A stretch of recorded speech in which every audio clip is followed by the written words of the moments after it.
the Wild Institute here in Vermont, and this is a continuation of my wild snare and trap series.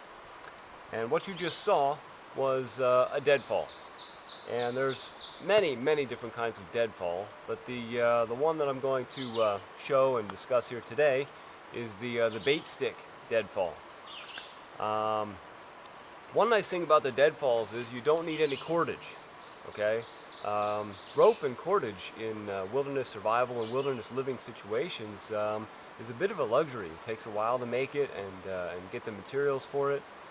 And so if you can make snares without using rope, it's even better. Now the deadfall, I've successfully used a deadfall on many different size animals, but this particular style all depends on obviously the size of the animal and what kind of materials you have available. Alright, now right here you saw me using a rock. Okay, there's lots of big rocks in this area, and so it's easy for me. If you're in an area where there are no rocks suitable for a deadfall, you can also use logs. Okay, that's perfectly acceptable too. There's slight variations on the trigger mechanism, but not many. I mean, if you can do it with a rock, you can do it with a log as well. The most important thing about a deadfall is gauging the size animal that you're looking to snare. Okay, whether it's a mouse, whether it's a rabbit, whether it's a coon, or you know, even up to as big as a fox. If you're in the jungles, if it's a monkey, okay. The weight of the rock or log has to be heavy enough to make a quick, instant kill. All right. Just like in my first snare video, I discussed the importance of giving thanks and honoring the life of the creature that you're taking, because these snares are kill mechanisms. So to make sure that the animal does not suffer more than it absolutely has to, we want to make sure that first of all our technique has been honed, has been perfected. You have done this in your backyard time and time again until the technique of your snare, of your deadfall, is perfect. Second, you want the weight heavy enough to make a quick instant kill when it falls on the animal. Okay? Third, you want to make sure that the surface underneath your deadfall is hard enough. Okay, the ground here is plenty hard, especially with the weight rock that I have. But if the ground is soft, you want to put another rock underneath, or you want to layer it with layers of bark, okay, to make the surface underneath hard.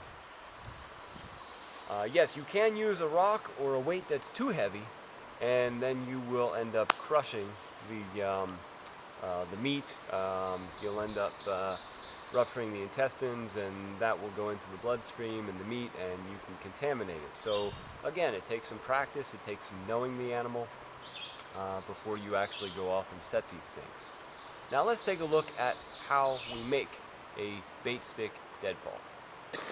But with the bait stick deadfall, really you only need 4 items. You need the rock or log, that is the actual deadfall, and you need a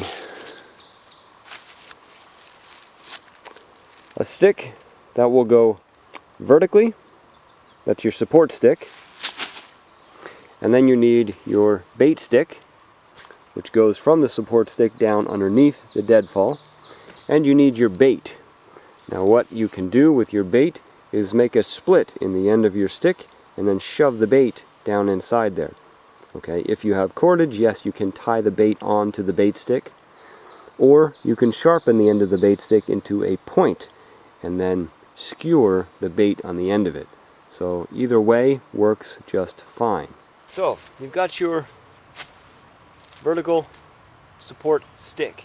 Now this should be long enough to support your your deadfall, your rock in this case, at a good height so that the animal can get underneath it. Okay? Obviously, if it is too if it's too short, the animal won't be able to get underneath, and if it's too tall, the rock's not going to fall properly. It'll fall off to the side or even backwards. We want it to fall straight down. Now, that's the first thing you need to get.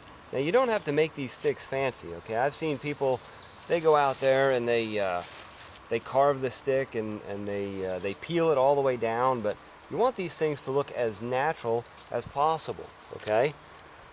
So all you need to do is make sure that you can stand your horizontal or your vertical stick right on the edge of the rock. So if your flat rock or your log has too much of a bevel over here, too many bumps, you need to turn it around so that you can make sure you get perfect contact between the edge of this stick and the corner of this rock. Now, your bait stick, obviously you secure your bait on there first, and then what you want to do, I like to use my knee, especially for heavier rocks like this.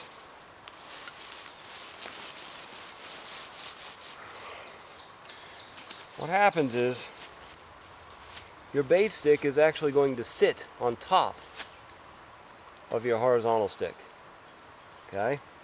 And the rock is going to sit on top of your bait stick. So, vertical stick, bait stick, rock. Now you want to make sure your bait stick is long enough to get all the way down in there.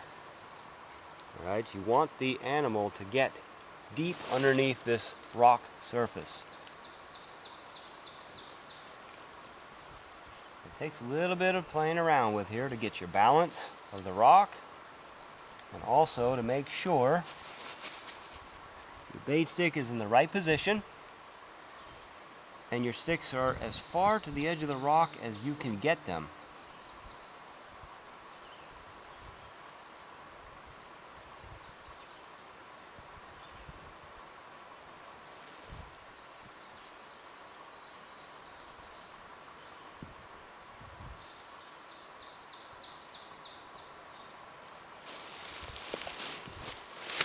Now let's take a look at this. Okay, we've got our rock, we've got the bait stick, which goes down into the center of the rock, and it has the bait already attached in the slit that I cut. If I follow the bait stick up, I will see that the rock pushes on the bait stick. The bait stick sits on top of my vertical stick, which is supported on the ground. Scent your trap materials, okay, with either tannic acid that you make from evergreen trees or certain plants. Rub it with wintergreen, or just rub it down with evergreen needles. Whatever you need to do to scent the material so that it doesn't smell like you. Have this all set up, I'll show you how it works. From this side, and goes after the bait. If you're interested in learning any of this stuff hands-on, check out my website, waysofthewildinstitute.com. Come visit us. We'd love to see you. Be well and happy.